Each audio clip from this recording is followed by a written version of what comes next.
Welcome to world മേലോ. ഇന്നത്തെ video S class ആണ്. കേരള ഹിസ്റ്ററിയിൽ വരുന്ന 7ാം ക്ലാസ്സിലെ പുതിയ ടെക്സ്റ്റ് ബുക്കിലെ ചാപ്റ്റർ 4 അനീതിയിൽ നിന്ന് നീതിയിലേക്ക്. ഇതിൽ ആദ്യം നമുക്ക് പഠിക്കാനുള്ളത് എന്താണ് അരികുവൽക്കരണം അഥവാ പാർശ്വവൽക്കരണം.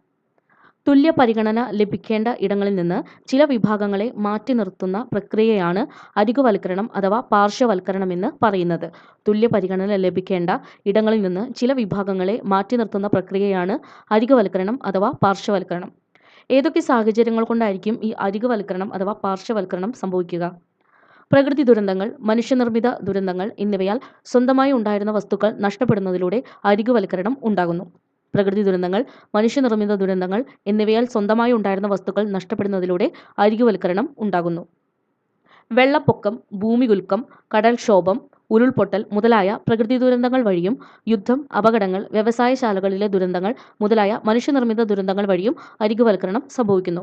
വെള്ളപ്പൊക്കം, ഭൂമികുലുക്കം, ഉരുൾപൊട്ടൽ, കടൽക്ഷോഭം മുതലായ പ്രകൃതി ദുരന്തങ്ങൾ വഴിയും യുദ്ധം, അപകടങ്ങൾ, വ്യവസായശാലകളിലെ ദുരന്തങ്ങൾ മുതലായ മനുഷ്യനിർമ്മിത ദുരന്തങ്ങൾ വഴിയും എന്ത് സംഭവിക്കുന്നു?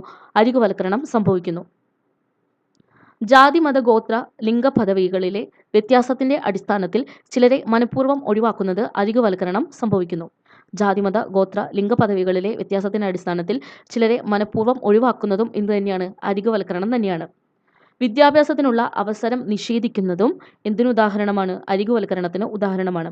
വിദ്യാഭ്യാസത്തിനുള്ള അവസരം നിഷേധിക്കുന്നത് അരികുവൽക്കരണത്തിന് ഉദാഹരണമാണ്. കൂടാതെ സ്ത്രീകൾ, ട്രാൻസ്ജെൻഡറുകൾ, ദളിതർ, ഗോത്ര വിഭാഗക്കാർ, ന്യൂനപക്ഷങ്ങൾ, ദാരിദ്ര്യം നേരിടുന്നവർ, അഭയാർത്ഥികൾ, ഭിന്നശേഷിക്കാർ, ജയിൽ മോചിതർ തുടങ്ങിയവർ പാർശ്വവൽക്കരണം നേരിടുന്ന വിഭാഗങ്ങൾക്ക് ഉദാഹരണമാണ്. വിദ്യാഭ്യാസം അവസരം നിഷേധിക്കുന്നതും എന്തിനുദാഹരണമാണ്? അരികുവൽക്കരണത്തിന് ഉദാഹരണമാണ്.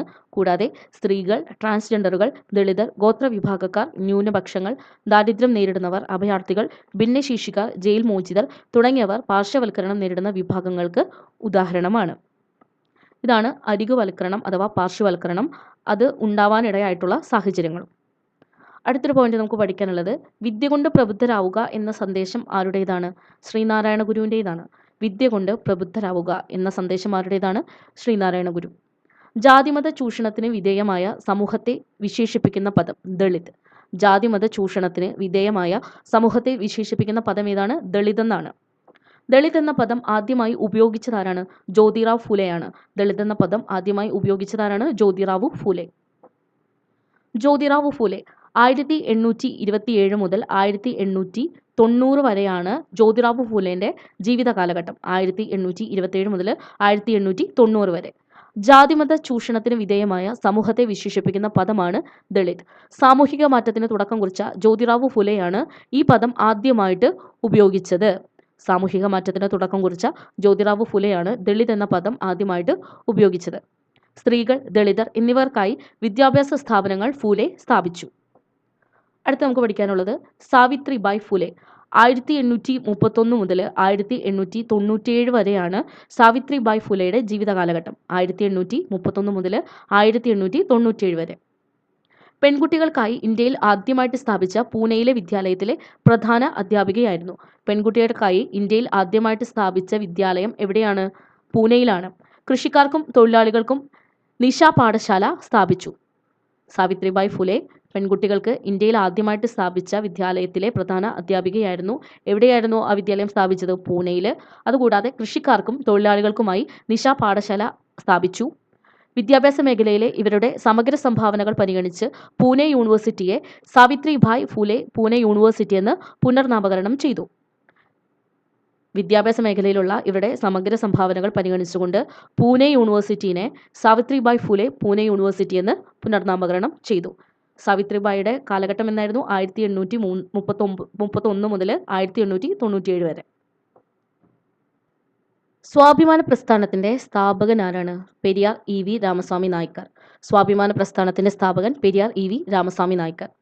1879 മുതൽ 1973 വരെയാണ് അദ്ദേഹത്തിന്റെ ജീവിത കാലഘട്ടം. സ്വാഭിമാന പ്രസ്ഥാനത്തിന്റെ സ്ഥാപകനും ഇന്ത്യയിലെ പ്രധാന ജാതിവിരുദ്ധ സമര നായകരിൽ ഒരാളുമായിരുന്നു ഇദ്ദേഹം.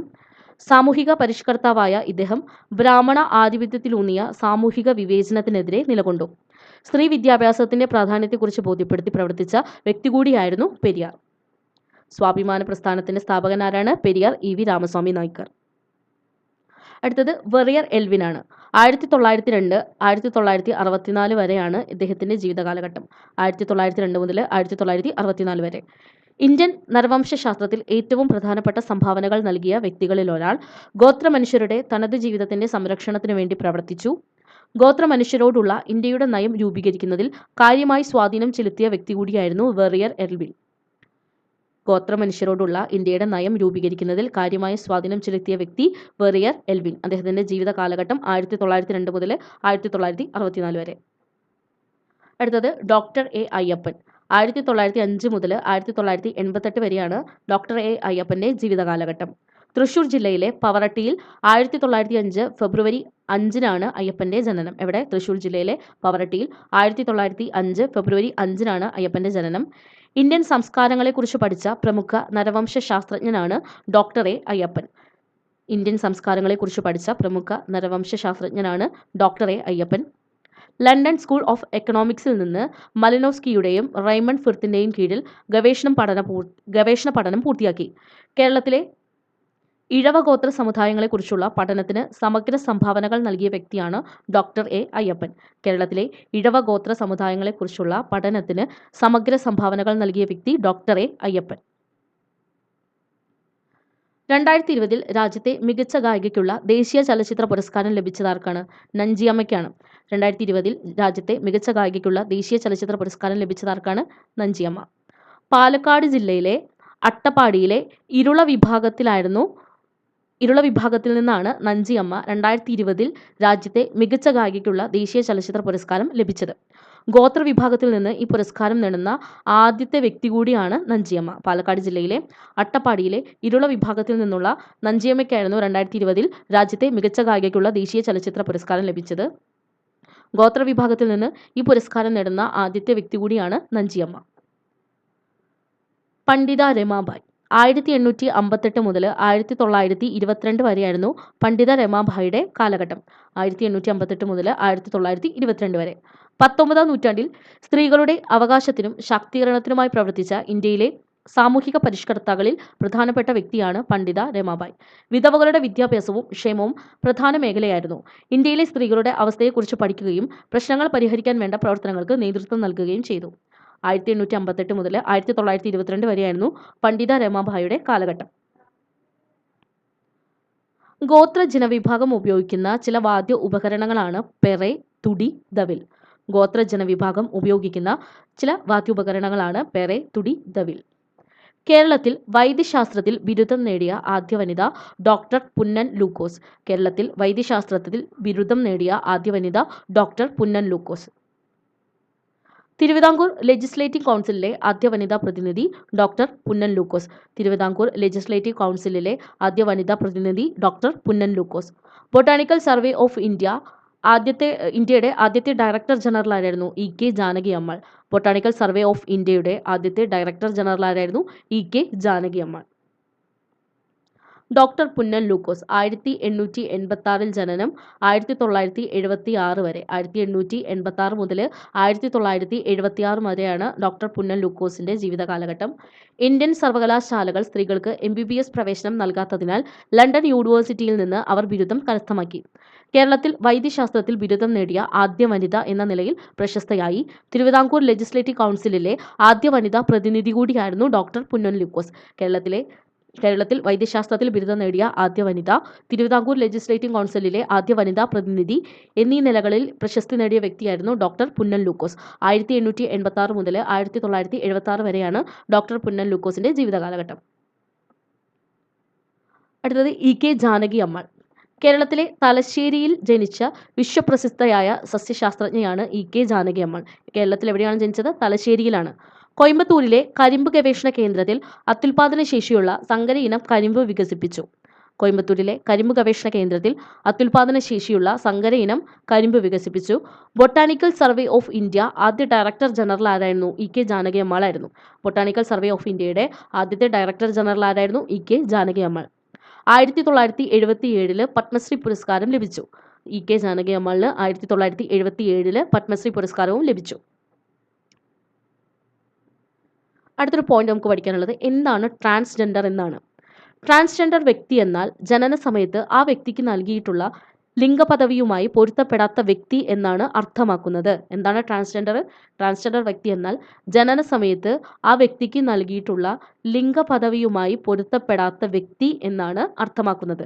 ഇതിൽ ട്രാൻസ് പുരുഷനും ട്രാൻസ് സ്ത്രീയും ഉൾപ്പെടും. എന്താണ് ട്രാൻസ്ജെൻഡർ? ട്രാൻസ്ജെൻഡർ വ്യക്തി എന്നാൽ ജനന സമയത്ത് ആ വ്യക്തിക്ക് നൽകിയിട്ടുള്ള ലിംഗപദവിയുമായി പൊരുത്തപ്പെടാത്ത വ്യക്തി എന്നാണ് അർത്ഥമാക്കുന്നത്. ഇതിൽ ട്രാൻസ് പുരുഷനും ട്രാൻസ് സ്ത്രീയും ഉൾപ്പെടും. എന്താണ് ന്യൂനപക്ഷം അഥവാ മൈനോറിറ്റി എന്ന് പറയുന്നത്? മൊത്തം ജനസംഖ്യയിൽ എണ്ണത്തിൽ കുറവുള്ള വിഭാഗങ്ങൾ എന്ന അർത്ഥത്തിൽ പ്രയോഗിക്കുന്ന പദമാണ് ന്യൂനപക്ഷം അഥവാ മൈനോറിറ്റി. മൊത്തം ജനസംഖ്യയിൽ എണ്ണത്തിൽ കുറവുള്ള വിഭാഗങ്ങൾ എന്ന അർത്ഥത്തിൽ പ്രയോഗിക്കുന്ന പദമാണ് ന്യൂനപക്ഷം അഥവാ മൈനോറിറ്റി. ഭിന്നശേഷിക്കാർ ശാരീരിക സവിശേഷത മൂലം സമൂഹത്തിലെ മറ്റ് ജനവിഭാഗങ്ങളെ അപേക്ഷിച്ച് നിത്യജീവിതത്തിൽ വ്യത്യസ്തമായ വെല്ലുവിളികൾ നേരിടുന്നവരെയാണ് ഭിന്നശേഷിക്കാരെന്ന് പറയുന്നത്. ശാരീരിക സവിശേഷത മൂലം സമൂഹത്തിലെ മറ്റ് ജനവിഭാഗങ്ങളെ അപേക്ഷിച്ച് നിത്യജീവിതത്തിൽ വ്യത്യസ്തമായ വെല്ലുവിളികൾ നേരിടുന്നവരാണ് ഭിന്നശേഷിക്കാർ. ഭിന്നശേഷിക്കാരുടെ അവകാശ സംരക്ഷണ നിയമം 2016. ഭിന്നശേഷിക്കാർക്ക് വിവേചനരഹിതവും തുല്യതയിലൂന്നിയതുമായ സാമൂഹിക ജീവിതം ഉറപ്പുവരുത്താൻ നിലവിൽ വന്ന നിയമമാണ് ഭിന്നശേഷിക്കാരുടെ അവകാശ സംരക്ഷണ നിയമം. 2016 നിലവിൽ വന്നത്. ഭിന്നശേഷിക്കാർക്ക് വിവേചനരഹിതവും തുല്യതയിലൂന്നിയതുമായ സാമൂഹിക ജീവിതം ഉറപ്പുവരുത്താൻ നിലവിൽ വന്ന നിയമമാണ് ഭിന്നശേഷിക്കാരുടെ അവകാശ സംരക്ഷണ നിയമം. 2016 നിലവിൽ വന്നത്. പാരാലിമ്പിക്സ്. എന്താണ് പാരാലിമ്പിക്സ്? ഭിന്നശേഷിയുള്ള അത്ലറ്റുകൾ മത്സരിക്കുന്ന അന്താരാഷ്ട്ര കായിക മത്സരമാണ് പാരാലിമ്പിക്സ്. ഭിന്നശേഷിയുള്ള അത്ലറ്റുകൾ മത്സരിക്കുന്ന അന്താരാഷ്ട്ര കായിക മത്സരമാണ് പാരാലിമ്പിക്സ്. 1948 ആരംഭിക്കുന്നത്. പാരാലിമ്പിക്സ് ആരംഭിക്കുന്നത് 1948. ഇന്ത്യൻ ഭരണഘടനയുടെ ശില്പി ഡോക്ടർ BR അംബേദ്കർ. ഇന്ത്യൻ ഭരണഘടനയുടെ ശില്പി ഡോക്ടർ BR അംബേദ്കർ. 1891 മുതൽ 1956 വരെയാണ് ഡോക്ടർ BR അംബേദ്കറുടെ ജീവിത കാലഘട്ടം. 1891 മുതൽ 1956 വരെ. ഇന്ത്യൻ ഭരണഘടനയുടെ ശില്പി ദളിതരുടെ സാമൂഹ്യ രാഷ്ട്രീയ ഉന്നമനത്തിന് വേണ്ടി ശക്തമായി പ്രവർത്തിച്ചു. ഇന്ത്യയിലെ അരികുവൽകൃത വിഭാഗങ്ങളുടെ പ്രശ്നങ്ങൾ തൻ്റെ രചനയിലൂടെ അവതരിപ്പിക്കുകയും അവർക്ക് നിയമപരമായ സംരക്ഷണം സാധ്യമാക്കുന്നതിന് വേണ്ടി നിലകൊള്ളുകയും ചെയ്തു. ഡോക്ടർ BR അംബേദ്കർ 1891 മുതൽ 1956 വരെയാണ് ജീവിച്ചിരുന്നത്. എല്ലാ പൗരർക്കും തുല്യത ഉറപ്പുവരുത്തുന്ന ഇന്ത്യൻ ഭരണഘടനയുടെ അനുച്ഛേദം ഏതാണ്? അനുച്ഛേദം 14. എല്ലാ പൗരർക്കും തുല്യത ഉറപ്പുവരുത്തുന്ന ഇന്ത്യൻ ഭരണഘടനയുടെ അനുച്ഛേദം ഏതാണ്? അനുച്ഛേദം 14.